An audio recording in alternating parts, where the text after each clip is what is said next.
Hello, my friends. This is episode 350 of the Note Coach podcast. I'm your host, Suzanne Kohlberg. What if satisfactory was enough? Yesterday, I had my daughter's, what do you call it? Parent-teacher interview. So basically, in Australia, the school year goes on the calendar year. So we are just finishing term one of the year. And you have the interview where you go in and you meet the teacher and they go over the progress. And Xanthi is in grade 6. So in Australia, we have primary school, high school, and then further study, like university. So she's in her final year of primary school before she goes to high school. I love to chatting to people around the world because there's different systems. Some of you have middle school and some of you have all sorts of things. Anyway, all this to say, this year is a particularly important year to get Xanthi most prepared for a big change that's going to be happening next year.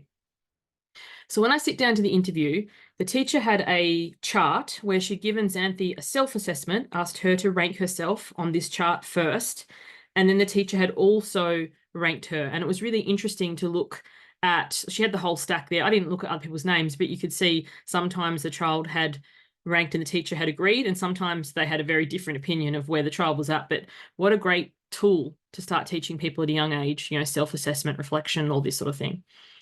Anyway, when I looked at Xanthi's chart, there was all sorts of categories, respect, homework, like just different things, as I say, respect, polite. Anyway, mostly on almost every category, Xanthi had ranked and the teacher had agreed herself outstanding or high, like achievement on these categories. There was one category where Xanthi had marked herself satisfactory and the teacher had agreed.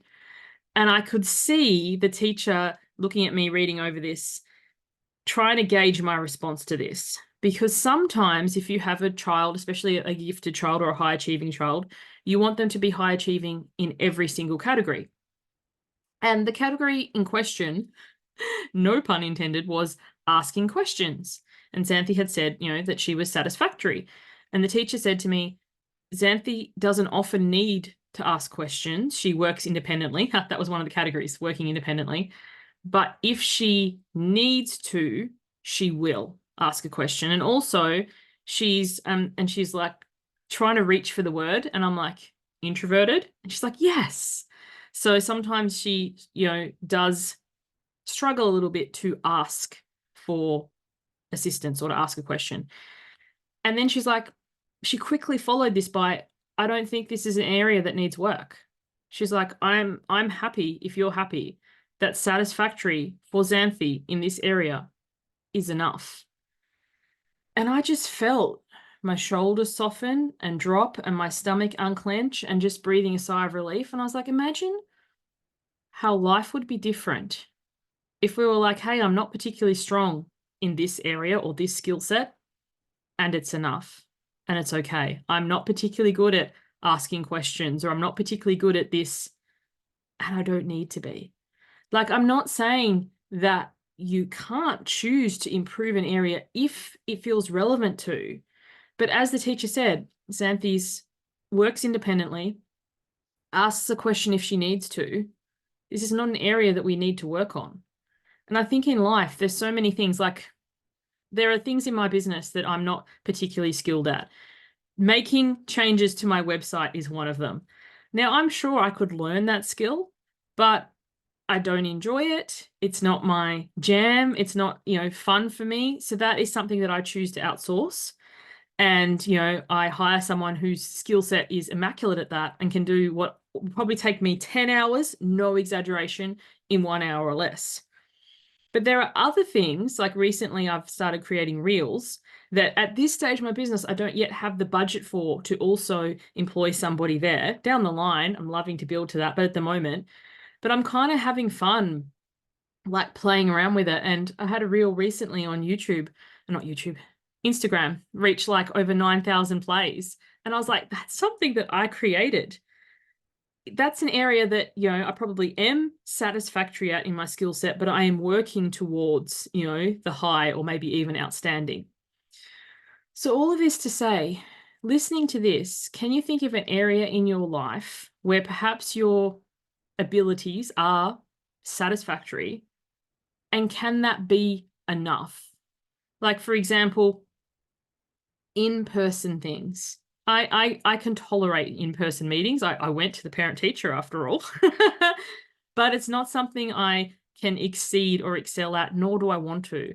So I haven't chosen a business that involves public speaking, as in, going on the circuit and loop and getting in front of people. I don't mind podcasts. Hello, you're listening to this one, or summits or things online. Online I shine, but in person, it isn't something that I'm particularly skilled at, nor something that I want to pursue.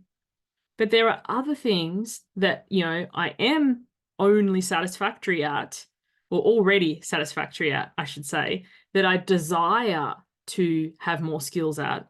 Why not spend my time and energy and resources in those things that, I want to exceed at, rather than things that I think I should?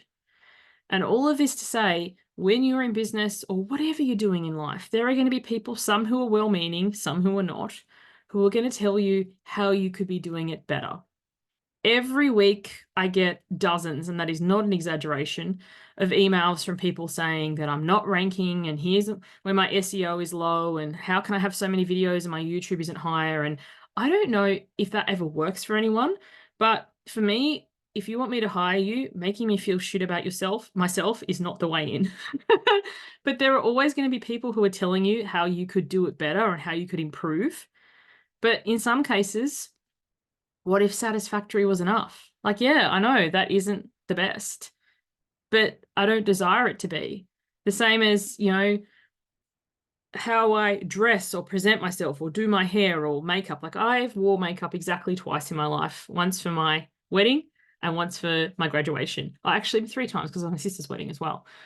I don't desire to wear makeup or do makeup or something. If it took me an hour to get made up to do these videos, I honestly would rather spend that hour reading. Like, I love reading. I don't love, doing up my face. That's a personal choice. You might think, oh, I haven't read books in school. That's fine. There's no judgment. You do you. It's funny. I love reading. My husband loves reading. I'm trying to instill that love of reading in my children, but I don't want to force them, because we all know what it's like to be forced to do something, and we do it just to please our parents. And the second our parents aren't looking, or, we move out, we stop doing it.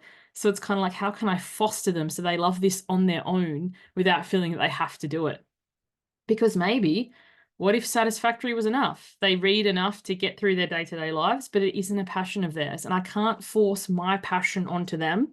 And the same as, whatever your business is, you're going to be passionate about. At least I hope so. Otherwise, why are you in that industry? But your passion doesn't necessarily mean it's others' passions. When you're sending them emails saying your YouTube score is low and you're not getting enough videos and whatever, because you're passionate about, it could be coming across and being received as you're not enough and you suck. And I just don't think any healthy business relationship is ever going to be fostered from that place. So all of this to say, where in your life is there something that you're doing okay at? And what if that was enough? And then from there, how much energy, spoons, capacity does that free to invest in some area of your life that you want to improve or exceed at? Like right now, I want to improve my reels, and I'm having fun with that. So when I close one door, it's cliche as it sounds, when you close one door, another one opens. When you shut down and go, okay, I'm mediocre at this, and that's fine, I will either not do it or I'll outsource it, not as a way of avoidance or denial, but just as I have very limited time and energy and I don't want to invest in this. How much does that free up for you? Not just, thinking about it and ruminating on it, but, basically doing something you're not good at. I'm trying to think, if we were I'm not much of a swimmer. Like, I can not drown, but that's about it. If I was exercise, I'd much rather be walking or doing yoga or stretching.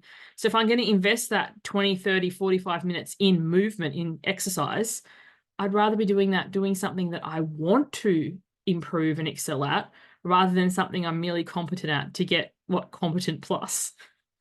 I hope you've enjoyed this episode. If you're not yet subscribed and you're watching this on YouTube, please do. If you're already subscribed, like the video, perhaps leave a comment. Thank you so much for tuning in. Hope to catch you on the next one. Bye for now.